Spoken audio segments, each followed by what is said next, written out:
Hello students, आप सभी का एनसीईआरटी गणित कक्षा 10वीं में स्वागत है। और आज कक्षा 10वीं की गणित का शुभारंभ हो रहा है और ये इसका पहला वीडियो लेक्चर है जिसमें हम अध्याय 1 वास्तविक संख्याओं का परिचय देखने वाले हैं। परिचय का मतलब होता है भूमिका, यानी हम पहले ये पढ़ेंगे कि इस अध्याय को पढ़ने के लिए हमें क्या क्या जानना जरूरी है। इसे हम अपनी भाषा में बेसिक भी कहते हैं, मूलभूत जानकारियां भी कहते हैं, जिन्हें कुछ कुछ तो आपने कक्षा 9वीं में पढ़ी हुई है, लेकिन उनको यहाँ पे दोहराना जरूरी है। इससे क्या होगा कि हम जो भी उदाहरण पढ़ेंगे, जो भी प्रश्नावली का कोई भी प्रश्न पढ़ेंगे, तो वो हमें कम से कम समझ में आएगा और फिर हम उसका सॉल्यूशन कर पाएंगे। और हो सके तो एक अच्छी सी नोटबुक बना लेना। जो भी मैं लिखवाता हूं, जिस तरीके से मैं सॉल्यूशन करवाऊंगा, जिस तरीके से मैं हल करवाऊंगा, आपको एक एक चीज अच्छे से देखना है, क्योंकि जिस तरीके से टॉपर सॉल्यूशन करता है, किसी भी सवाल का हल करता है, उसी तरीके से मैं आपके सामने यहाँ पे हल करूंगा कोई भी सवाल। कहाँ क्या लिखना होता है, कैसे भाषा लिखनी होती है, इसलिए पेपर पेन पे जो मैं पढ़ा रहा हूँ उसी तरीके से आपको अपनी नोटबुक में लिखना है। इससे आपको फायदा ये होगा, आपको पता चलेगा कि सवाल का हल किया कैसे जाता है और कौन कौन से पॉइंट्स जो होते हैं जिनको ध्यान रखना होता है। तो साथ में आपके मैथ्स के नोट्स भी बनते जाएंगे। और अगर आप ये पूरा वीडियो देखेंगे और आखिरी तक आपको ये वीडियो अच्छा लगेगा तो और भी वीडियोस देखने की इच्छा होगी, तो इसके लिए डिस्क्रिप्शन में मैं लिंक दे दूंगा, जिससे क्या होगा कि आप कंप्लीट मैथ्स देख सकते हो और अपने अध्ययन को और अच्छा बना सकते हो। तो चलिए फिर शुरुआत करते हैं अध्याय 1 वास्तविक संख्याओं से।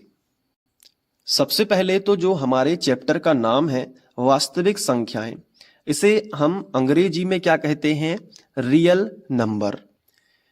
अब वास्तविक संख्याओं को समझने के लिए हमें इससे पहले कुछ और संख्याओं को जानना होगा। तो इसके लिए हमें क्या करना होगा, संख्या रेखा के माध्यम से हम समझ सकते हैं। तो संख्या रेखा जैसे मैं आपके सामने बना रहा हूं, संख्या रेखा तो आपने देखी होगी। अगर नहीं भी जानते हैं तो कोई बात नहीं। सबसे पहले एक लाइन होती है जो दोनों तरफ तीर का जो चिन्ह बना है, इसका मतलब ये होता है कि ये जो लाइन है ये आगे कितनी भी बढ़ाई जा सकती है।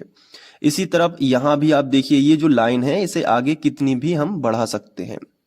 संख्या रेखा के जो बीच में यहाँ पे होता है जीरो, ठीक है। जीरो के आगे इस तरफ सभी धन की संख्याएं होती हैं और इस तरफ सभी ऋण वाली संख्याएं होती हैं, यानी माइनस वाली संख्याएं होती हैं। तो यहाँ पे मैं जैसे बना लेता हूं, पहले तो हम बराबर बराबर अंतर देंगे। संख्या रेखा में हमें सबसे पहले बराबर बराबर अंतर देने होते हैं। इस तरफ भी दे देता हूं, ये देखिए। अब सेंटर में यहाँ पे जीरो है, जीरो के इस तरफ हम धन में सभी संख्याएं लेंगे।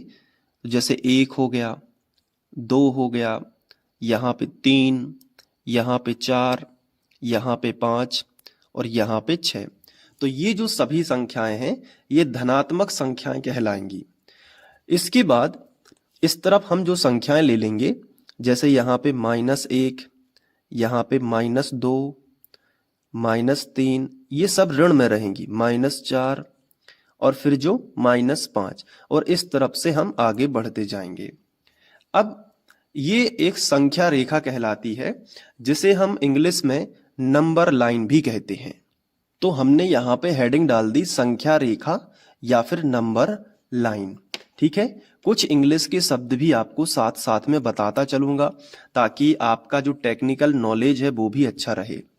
अब देखो, संख्या रेखा या फिर नंबर लाइन, अब इसमें होता क्या है कि यहां से अगर हम देखें, जो अगर हम एक से संख्याओं को लें, 1, 2, 3, 4, 5, 6 और इसके आगे अनंत तक, तो अगर हम इन संख्याओं का एक ग्रुप बना लें जो 1 से शुरू है और अनंत तक ऐसे हम निकाल दें कि अनंत तक जाती हैं जो, तो ऐसी संख्याओं को हम प्राकृतिक या प्राकृत संख्या कहते हैं। इन्हें हम प्राकृत संख्या बोलते हैं। आपने कक्षा 9वीं में इसे देखा होगा। तो ऐसी संख्याएं जो 1 से शुरू होती हैं और अनंत तक जाती हैं उन्हें हम प्राकृत संख्या कहते हैं। लेकिन प्राकृत संख्या में अगर हम जीरो और शामिल कर लें तो जीरो से जो शुरू होती हैं और वो अनंत तक जाती हैं, 0, 1, 2, 3, 4, 5, 6, तो जीरो अगर शामिल हो जाता है तो वो अपने आप में पूर्ण हो जाती है। पहले कैसी थी? प्राकृत संख्या। अब जीरो और शामिल कर लिया तो उन्हें हम कहते हैं पूर्ण संख्या। तो पूर्ण संख्याएं वो कहलाएंगी। तो हमें यहाँ पे संख्याएं लिखना चाहिए। तो ये 1 से शुरू होके अनंत तक जाती हैं, उन्हें प्राकृत संख्याएं कहते हैं। और ऐसी संख्याएं जो 0 से शुरू होके अनंत तक जाती हैं उन्हें पूर्ण संख्याएं कहते हैं। समझ में आया? तो पूर्ण संख्याएं क्या कहलाती हैं? ऐसी संख्याएं जो 0 से शुरू होती हैं और अनंत तक जाती हैं। जैसा कि मैंने आपको बताया कि ये जो तीर का चिन्ह है ये कितना भी आगे बढ़ाया जा सकता है।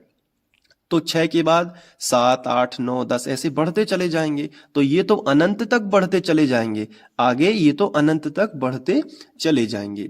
तो प्राकृत संख्या बताइए, ऐसी संख्याएं जो 1 से शुरू होके अनंत तक जाती हैं। और पूर्ण संख्याएं ऐसी संख्याएं जो 0 से शुरू होती हैं और अनंत तक जाती हैं। तो इतना आपको क्लियर हुआ प्राकृत संख्याएं और पूर्ण संख्याएं। अब हम नीचे इनकी परिभाषाएं लिख लेते हैं और आपको भी अपनी नोटबुक में इसी तरीके से लिखते जाना है। तो सबसे पहले हम हेडिंग डाल देंगे, पहला नंबर जो है हमारा, हम पूर्ण संख्याओं से शुरू करते हैं क्योंकि वो 0 से शुरू हो रही है। तो हम यहाँ पे हेडिंग डाल देंगे पूर्ण संख्याएं। आप भी इसी तरीके से हेडिंग डाल दीजिएगा, पूर्ण संख्याएं। पूर्ण संख्याओं को अंग्रेजी में क्या कहते हैं? तो अंग्रेजी में कहते हैं होल नंबर। होल मतलब संपूर्ण, ठीक है, और नंबर।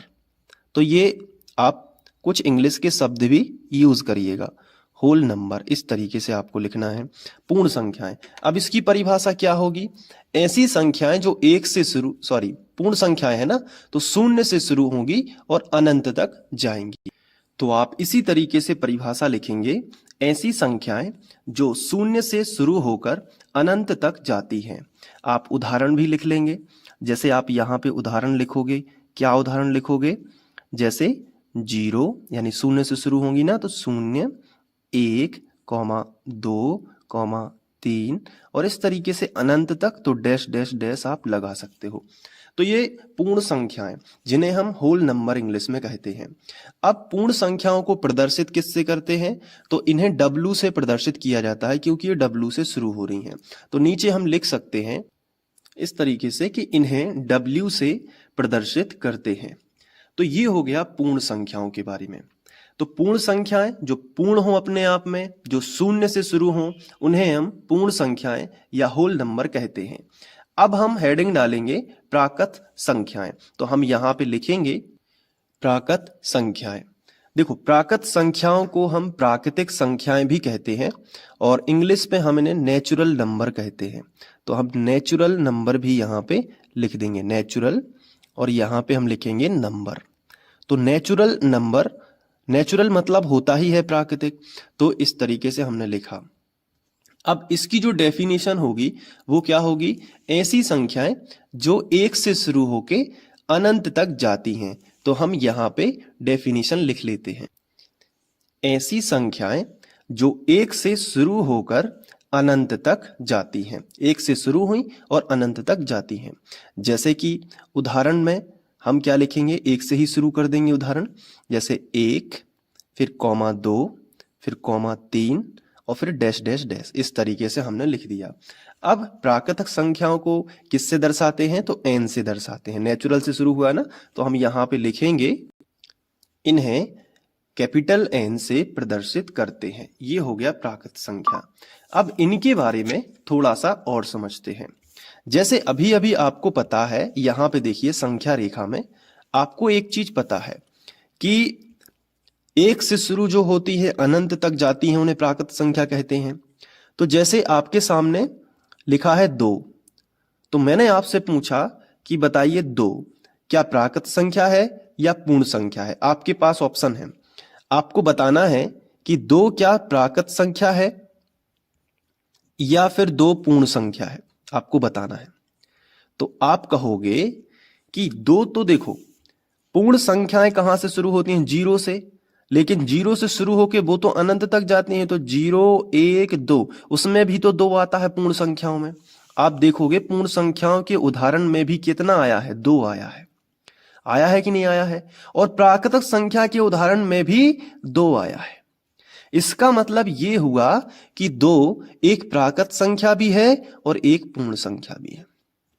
अब मैं आपसे पूछता हूं, जैसे मान लीजिए 7 के बारे में बताइए, थोड़ा सा दिमाग लगाइए। 7 क्या प्राकृत संख्या है कि पूर्ण संख्या है, प्राकृत संख्या है या पूर्ण संख्या है। तो आपका जवाब वही होगा कि 7 प्राकृत संख्या भी है और पूर्ण संख्या भी है, दोनों है। क्योंकि पूर्ण संख्या 0 से शुरू होती हैं तो वो अनंत तक जाती हैं, तो 0 भी आएगा, 1 भी आएगा, 2 भी आएगा, 3 भी आएगा, 4 5 6 और 7 ये आ गया। और प्राकृत संख्या 1 से शुरू होती है तो फिर उसमें भी 7 आएगा।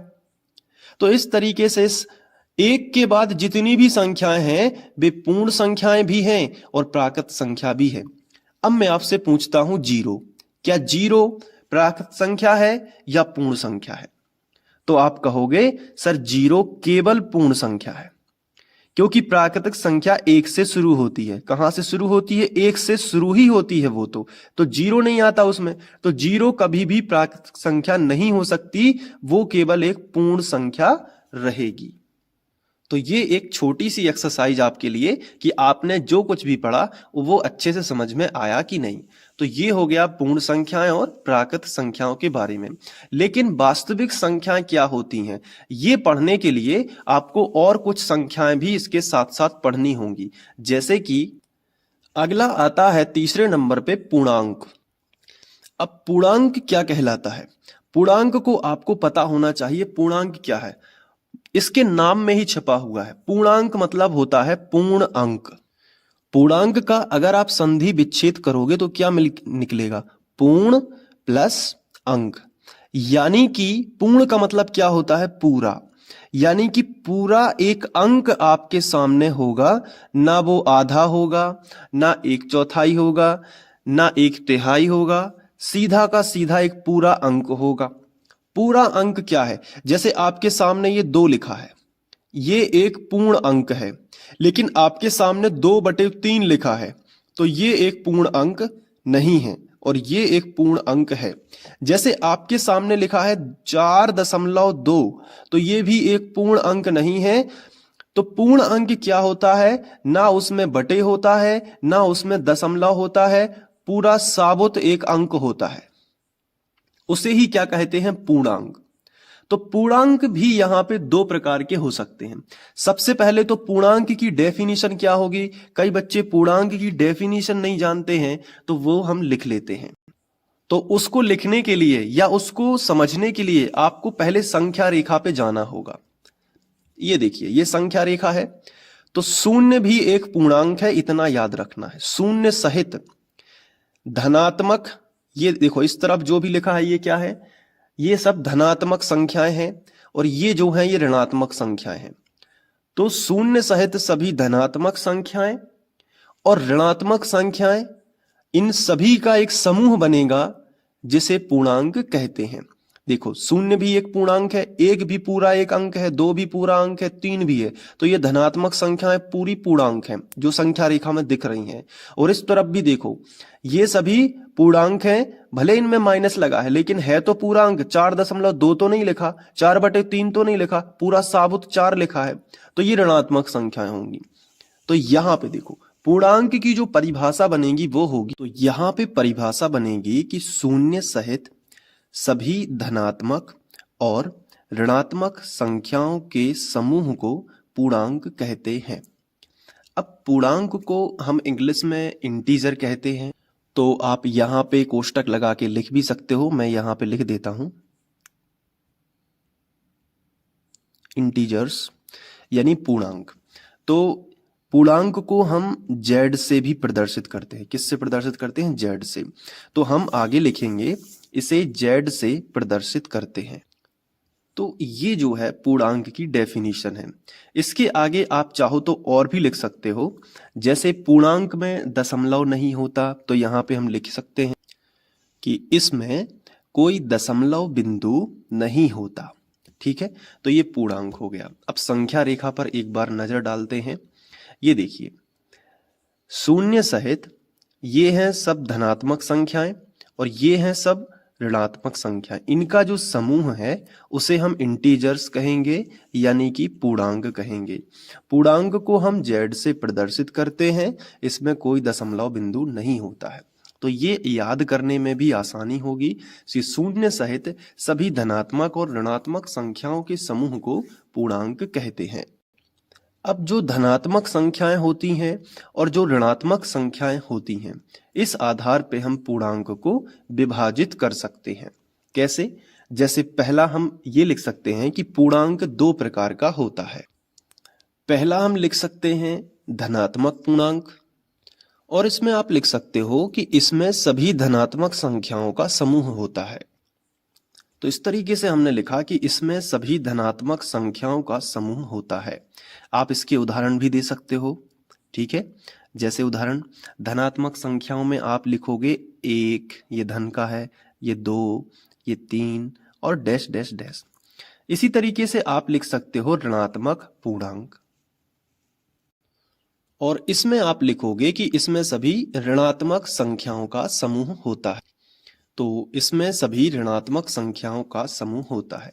जैसे आप उदाहरण यहाँ पे दे सकते हो ऋणात्मक संख्याओं का, जैसे कि -1, -2, -3। ये भी साबुत अंक हैं, पूरे अंक हैं, तो ये पूर्णांक में आएंगे, लेकिन ये ऋणात्मक पूर्णांक कहलाएंगे। अब आपके दिमाग में सवाल आ रहा होगा कि सर शून्य तो शामिल ही नहीं हुआ, तो शून्य पूर्णांक है क्या? तो आप यहाँ पे एक नोट लिख सकते हो। ये देखिए, इस तरीके से आप अपने नोट्स में लिख लेना नोट, और इसमें लिखना है कि शून्य ना तो धनात्मक पूर्णांक है ना ऋणात्मक पूर्णांक है, लेकिन एक पूर्णांक जरूर है। तो ये जो भाषा है इससे आपको क्लियर हो जाएगा। शून्य ना धनात्मक पूर्णांक है और ना ही ऋणात्मक पूर्णांक है, परंतु एक पूर्णांक जरूर है। तो ये सब आप नोट कर लेना। इसके बाद हमने पूर्ण संख्याएं पढ़ ली हैं। आप देखिए ऊपर हमने पूर्ण संख्याएं देख ली हैं जो 0 से शुरू हो रही हैं, प्राकृत संख्या देख ली है, पूर्णांक देख लिया है, पूर्णांक को थोड़ा हमने डिस्क्राइब भी कर लिया है ताकि हमें अच्छे से समझ में आ सके। अब हम बात करते हैं परिमेय संख्याओं की। तो परिमेय संख्याएं यानी कि रेशनल नंबर क्या कहलाती हैं? जो बटे के रूप में होती है। जैसे आपने देखा होगा संख्याओं को 2/5 है ना, फिर आपने देखा होगा मान लीजिए 1/5 है ना।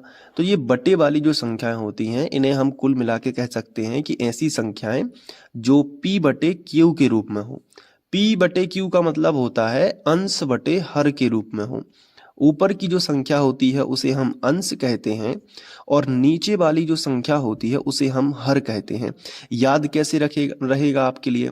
तो देखो, अंश मतलब अंश ऊपर होता है, और हर कहाँ चलता? हर मतलब हल, जो खेत में नीचे चलता था। तो जो हल हो जाएगा, तो हर हो जाएगा, वो नीचे चलता है, तो जमीन में मतलब वो नीचे होगा। तो अंश कहाँ होगा? ऊपर होगा। अंश मतलब ईश्वर का अंश भी आप मान सकते हो। ठीक है, तो अंश और हर। तो बताइए अंश कहाँ रहता है? ऊपर। जैसे एक संख्या लिखी है 2/5, जो कि मैंने अभी आपको समझाई थी। 2/5 एक परिमेय संख्या है, ये तो आप बता दोगे। कैसे बता दोगे? क्योंकि ये बटे के रूप में लिखी है। लेकिन कोई अगर आपसे पूछ ले कि इसमें अंश कौन है और हर कौन है, तो क्या आप बता दोगे? तो आप कहोगे जी, ऊपर का अंश कहलाता है, तो अंश कितना है? 2, और नीचे का क्या कहलाता है? हर, तो हर कितना है? 5। तो परिमेय संख्याएं कैसी संख्याएं कहलाती हैं? ऐसी संख्याएं जो p/q के रूप में लिखी जा सकें, या जो अंश बटे हर के रूप में लिखी जा सकती हैं। तो हम यहाँ पे वही परिभाषा लिख लेते हैं, वे संख्याएं जो p/q के रूप में लिखी जा सकें। अब एक चीज और इसमें ध्यान रखना है कि q कभी भी 0 नहीं होना चाहिए। मतलब क्या है? जैसे अगर हमने लिख दिया 1/0, तो p का मान तो 1 हो गया, लेकिन जो q है उसका मान कितना हो गया? 0। तो ये परिमेय संख्या नहीं कहलाएगी। क्यों? क्योंकि किसी भी संख्या के बटे में अगर 0 है तो उसका उत्तर अनंत आता है। क्या आता है बेटा? अनंत आता है, बहुत ध्यान से समझना। तो अगर अनंत उत्तर आ जाएगा तो वो परिमेय संख्या कैसे कहलाएगी? तो अगर कहीं भी लिखा है जैसे 3/0 लिखा है तो आप ये मत कह देना कि ये तो अंश बटे हर के रूप में लिखी है तो ये एक परिमेय संख्या होगी, ऐसा कभी भी नहीं बोलना। क्यों? क्योंकि जो बटे में है वो q का मान 0 है, तो q का मान कभी भी 0 नहीं होना चाहिए, मतलब हर कभी भी 0 नहीं होना चाहिए। तो हम यहाँ पे परिभाषा में एक चीज और जोड़ देते हैं, वे संख्याएं जो p/q के रूप में लिखी जा सके वो तो परिमेय संख्या है। जहां पे आपको यहाँ पे एक चीज और जोड़ना है कि जहां q जो है वो बराबर ना हो 0 के, मतलब q का मान 0 ना हो, ये आपको यहाँ पे जोड़ना है। और दूसरी बात क्या है कि p और q दोनों ही क्या होने चाहिए? पूर्णांक होने चाहिए, पूर्ण अंक होने चाहिए। जैसे 2 एक पूर्ण अंक है, 5 एक पूर्ण अंक है, पूर्णांक तो मैंने अभी बताया आपको। तो लिखना है कि जहां p और q पूर्णांक हो, तो ये देखिए जहां p और q पूर्णांक होने चाहिए या हो, इस तरीके से। अब इनके एग्जाम्पल देख लेते हैं और आपको बहुत अच्छे समझ में आएगा। जैसे उदाहरण मैं यही लिख देता हूं, जैसे उदाहरण बताइए, कोई भी बटे वाली संख्या आप सोचिए मन में। चलिए ठीक है, जैसे आपने सोचा 5/7, ये एक परिमेय संख्या होगी। जैसे आपने सोचा -1/4, ये भी एक परिमेय संख्या है क्योंकि बटे में 0 नहीं है और पूर्णांक है, 5 भी पूर्णांक है, 7 भी पूर्णांक है, यहाँ पे 1 भी पूर्णांक है और 4 भी पूर्णांक है। लेकिन अगर मैंने यहाँ पे लिख दिया 0 तो क्या ये परिमेय संख्या है? अगर मैंने लिख दिया 5 तो क्या ये परिमेय संख्या है? अगर मैंने लिख दिया -9 तो क्या ये परिमेय संख्या है? ये सवाल उठता है। तो अब आप कहोगे कि सर ये परिमेय संख्या नहीं है क्योंकि ये बटे में नहीं लिखी है, ये p/q के रूप में नहीं है। अगर आप पहली बार पढ़ रहे हो तो आपके दिमाग में यही सवाल आएगा। लेकिन मैं आपको बताना चाहूंगा कि कोई भी संख्या है, जैसे 0 है, तो इसके बटे में हम 1 अपने मन से लिख सकते हैं। ध्यान करिए, कभी भी आप तिर्यक गुणा करते हैं तो बटे में 1 बना लेते हैं ना। कोई भी दुनिया की संख्या है उसके बटे में हम 1 अपने मन से ले सकते हैं। जैसे -9 लिखा है तो उसके बटे में हम क्या लिख सकते हैं? 1 लिख सकते हैं। तो अगर हम 0 के बटे में जब 1 लिख सकते हैं और 1 ऊपर, तो 0 चल जाएगा, लेकिन q का मान 0 नहीं होना चाहिए, तो q 0 नहीं है, यहां 1 है, यहां 1 है, यहां 1 है। तो 0 भी एक परिमेय संख्या है, 5 भी एक परिमेय संख्या है और -9 भी एक परिमेय संख्या है। क्यों है? क्योंकि इनके बटे में 1 लिखा जा सकता है। तो समझ में आया आपको? परिमेय संख्याएं ऐसी संख्याएं जो अंश बटे हर के रूप में या p/q के रूप में लिखी जा सके। लेकिन अगर कोई संख्या, कोई पूर्णांक अकेला लिखा है तो उसके बटे तुम 1 लिख सकते हो और वो भी क्या होगी? एक परिमेय संख्या होगी। इसके अलावा कुछ और एग्जाम्पल, जैसे आपके सामने लिखा है 0.3 और 3 के ऊपर ये डैश लगा है, क्या ये परिमेय संख्या है? तो आंसर है हाँ, इसे परिमेय संख्या के रूप में बदला जा सकता है। कैसे? मैंने आपको कक्षा 9वीं में सिखाया है और फिर मैं यहाँ पे ट्रिक से बता देता हूं। जैसे 0.3 के ऊपर डैश है तो ये 3 तो ज्यों का त्यों रहेगा, लेकिन जितनी 3 यहाँ पे देखो, जितनी संख्या के ऊपर डैश है उतने ही 9 नीचे बना देना है। जैसे ऐसा लिखा होता 0.33 डैश, दोनों पे डैश है, तो ये 33 तो ज्यों का त्यों रहेगा, लेकिन बटे में उतने ही 9 बना देने हैं जितने पे डैश है। तो 2 पे डैश है ना, 2 संख्याओं पे डैश है, तो 2 यहाँ पे 2 बार आपको 9 बना देने हैं। तो ये बटे वाली संख्या हो गई, ये भी बटे वाली संख्या हो गई। अगर इनको काटोगे भी तो 3 एकम 3 और 3 तिरका 9, 1/3, ये भी क्या है? एक परिमेय संख्या है। तो इस प्रकार की संख्याएं भी क्या होती हैं? परिमेय संख्याओं की कैटेगरी में आती हैं। तो ये हो गया। अब इनको बदलना मैं अलग से आपको बता दूंगा, अगर आपने 9th क्लास के वीडियोस देखे हैं तो वहां आप देख सकते हो। बाकी ट्रिक के माध्यम से अलग से मैं आपको बता दूंगा कि बदलना कैसे जाता है और कोई भी संख्या को कैसे, इस प्रकार की संख्या को ट्रिक के माध्यम से बता दूंगा। बट अपना अभी ये टॉपिक नहीं है, तो अभी केवल परिमेय संख्याओं के बारे में हम पढ़ रहे हैं। चलिए, अब परिमेय संख्याओं के बाद आती हैं अपरिमेय संख्याएं। तो अपरिमेय संख्या यानी कि इर्रेशनल नंबर, और इनको बोलते हैं रेशनल नंबर। दोनों की स्पेलिंग आपको मैं बता देता हूं। ये देखिए, ये रेशनल नंबर और ये इर्रेशनल नंबर। जानकारी के लिए आप याद रख सकते हो। अपरिमेय संख्याओं को किससे दर्शाते हैं तो इनकी जरूरत नहीं पड़ती है, और अपरिमेय संख्याओं के लिए भी जरूरत नहीं पड़ती है, तो ऐसा कोई शब्द नहीं है दर्शाने के लिए, ठीक है। अब अपरिमेय संख्याएं, अपरिमेय संख्याएं इसका उल्टा। अब जैसे इसमें क्या लिखा था कि बे संख्याएं जो p बटे q के रूप में नहीं लिखी जा सकती हैं, तो इसमें बोल देना नहीं लिखी जा सकती हैं। तो हमने लिखा कि वे संख्याएं जो p बटे q के रूप में नहीं लिखी जा सकती, या फिर ऐसी संख्याएं जो परिमेय ना हो। तो ऐसी भी क्या संख्याएं होती हैं? तो आंसर है हाँ, ऐसी संख्याएं भी होती हैं। देखो, ऐसी संख्याएं जिनके ऊपर रूट लगा हो, जैसे √2, √5, √3 भी हो सकता है, √2 + 2। अगर एक के पास में रूट लगा है लेकिन दूसरा ऐसा लिखा तो भी वो भी अपरिमेय में होगी। मतलब जिन संख्याओं के ऊपर करणी लगी रहती है वो अपरिमेय है, उनको बटे के रूप में नहीं लिख सकते। समझ में आया कि नहीं?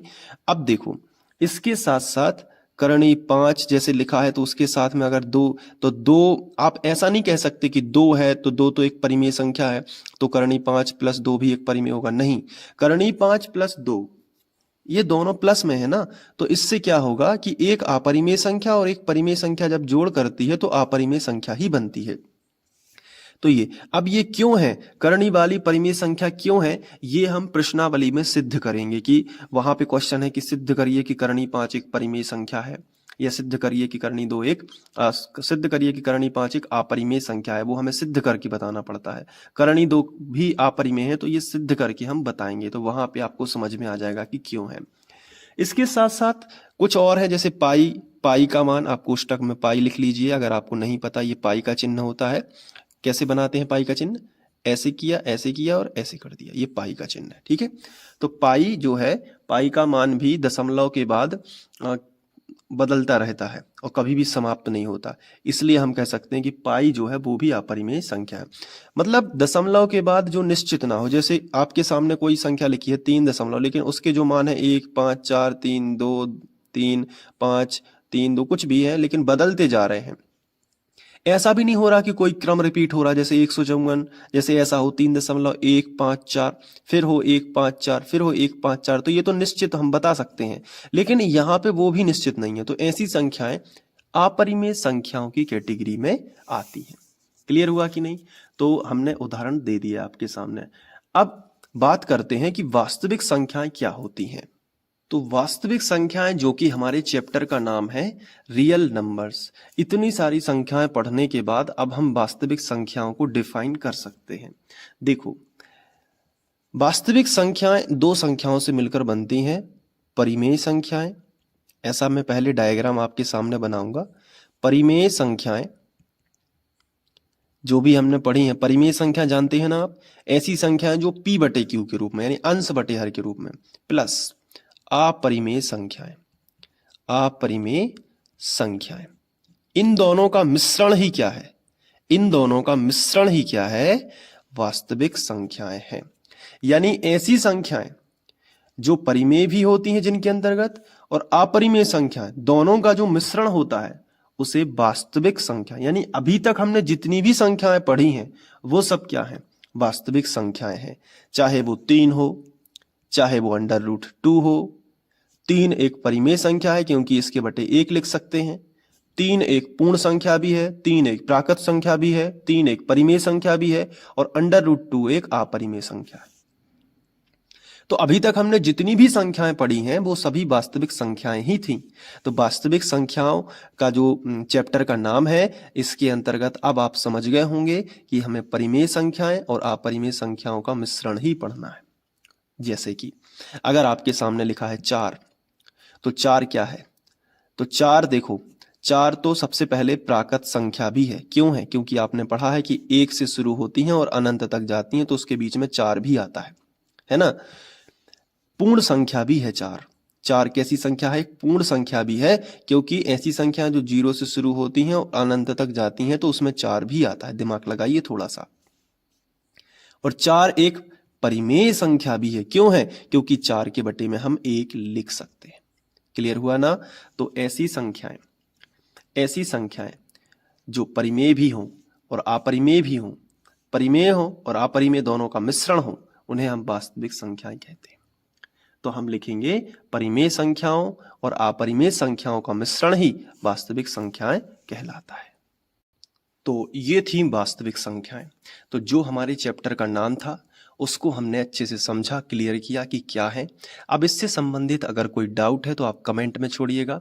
वीडियो अच्छा लगा हो तो इसको लाइक करना, और ऐसे ही और वीडियोस अगर देखना चाहते हो तो डिस्क्रिप्शन में ज़रूर देख लेना, लिंक दी गई है, तो वहाँ से आप अपना अध्ययन जारी रख सकते हो। पूरी प्लेलिस्ट मिल जाएगी, तो वहीं से आप क्रम से पढ़ाई कर सकते हैं। साथ में क्लास 10th साइंस भी मैं कट टू कट नोट्स के साथ में ही पढ़ा रहा हूँ, ताकि आपका अध्ययन और अच्छा हो सके, और बहुत इंपॉर्टेंट चीज़ें आपके लिए लेकर आ रहा हूँ। तो आप यूट्यूब पे डायरेक्ट भी सर्च कर सकते हैं, चैनल का नेम है फ्री ऑनलाइन कोचिंग। तो आपको कक्षा 10वीं से संबंधित बहुत अच्छे अच्छे वीडियोज़ मिलेंगे। मिलते हैं नेक्स्ट वीडियो लेक्चर में। इसके आगे सह अभाज्य संख्याएं और भाज्य संख्याएं, अभाज्य संख्याएं, इनके बारे में पढ़ेंगे, और उसके बाद हम लोग शुरू कर देंगे एलसीएम, एचसीएफ, गुणनखंड वगैरह की विधि। Thank you.